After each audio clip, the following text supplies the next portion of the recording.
less Etisalat, less Eli, less load, and then pagdating 20, Pastor, 10% ba ng 20?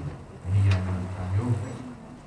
But God, that given us as a salary, also comes from Him.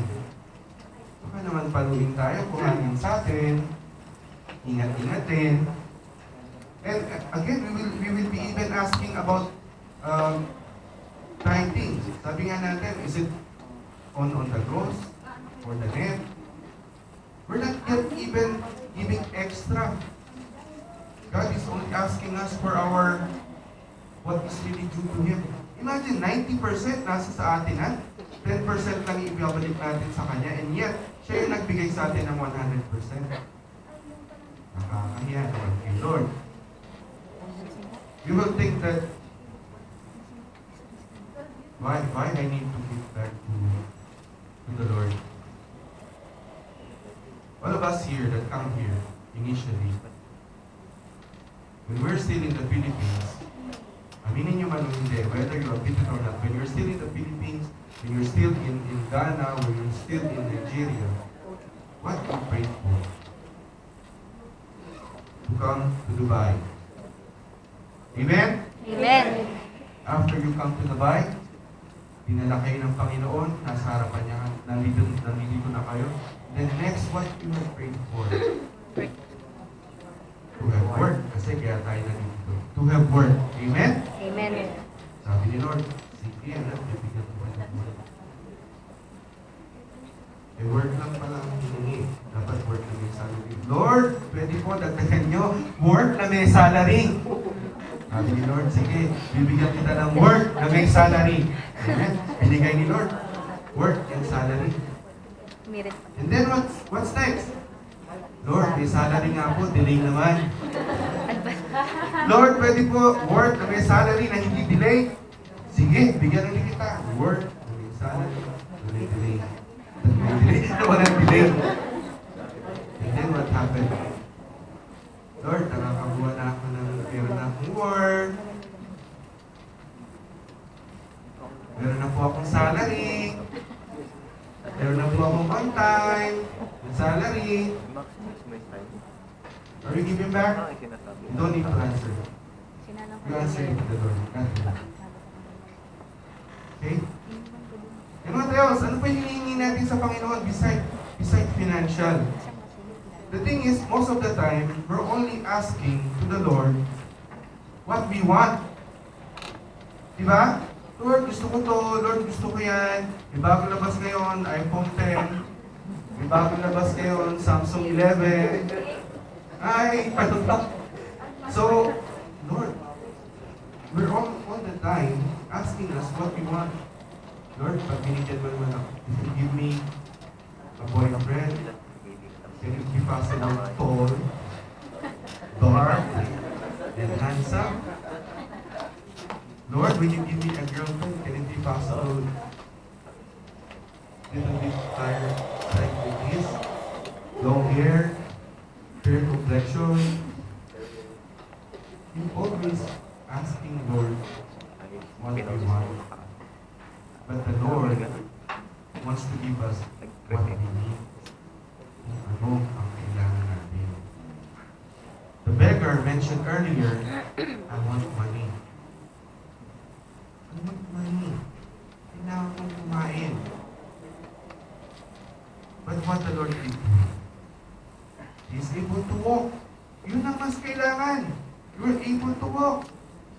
So remember, brothers and sisters, when we ask God, we ask always only what we need, not what we want. It's two different things. Here, when I make this as an example earlier, and again, I want to put an emphasis on this. We see here, who noticed in the board, but you have noticed, it's negative, right? Negative. Where are we right now? And this is the means of expense. This is what we are going to do. Okay? Why it's important to us about the food theology and as well as for Bible studies. Only these two, I will not mention much about.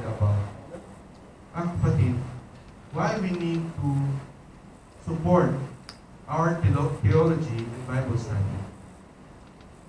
Do you think if we have not supported earlier GICM Sharjah, Pastor EDMER will be speaking in front of you?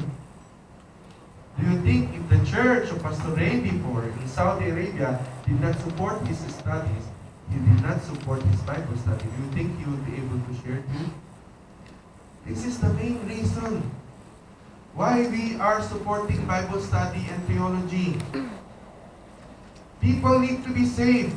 And to be saved, people need to share the gospel. And to share the gospel, people need to learn. And to learn, there's someone needs to teach. Sino ang magtuturo? Sino ang mag-share? Who will teach kung hindi natin sinusuportahan ng church? Are we happy enough just sitting? Will not be discouraged in case a church will be challenged. But brothers and sisters, this is very amazing really with God. Really amazing. Even though nagkukulang tayo sa Kanya, whether we agree or not, hindi babagsak ang isang panambahan. Dahil ito ay hindi panambahan ng tao. Ito ay panambahan ng Panginoon. Amen. This is the church of God. So He will not, He will make sure that the church will stand on its own.